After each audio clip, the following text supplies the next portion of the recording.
இன்னைக்கு புதுசா ஒண்ணு சொல்லியிருக்காரு. ஐயோ மறுபடியும் தேர்தலுக்கு தெருவில் விட்டாங்களா?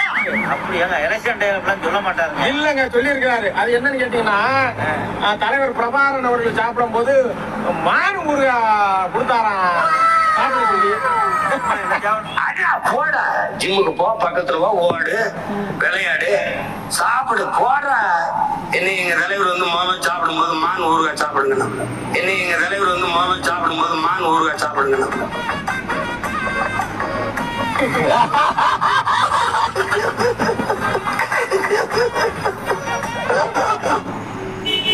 நான் அப்பெல்லாம் கராத்தே தொடர்ச்சி பயிற்சி, அது ப்ரொஃபஸர் ஏற்ற அது இதுன்னு ஊறுகாய் வேணாம். அவரு பக்கத்துல எங்க அண்ணன் போட்டுட்டு சாப்பிடவே பயப்படுறாப்புல. சண்டைக்கு பயப்பட மாட்டாரான்னு போட்டோன்னு தன்மான இடம் கொடுக்கல. என்ன பெரிய வைங்க வைங்க நான் சாப்பிடுறேன்.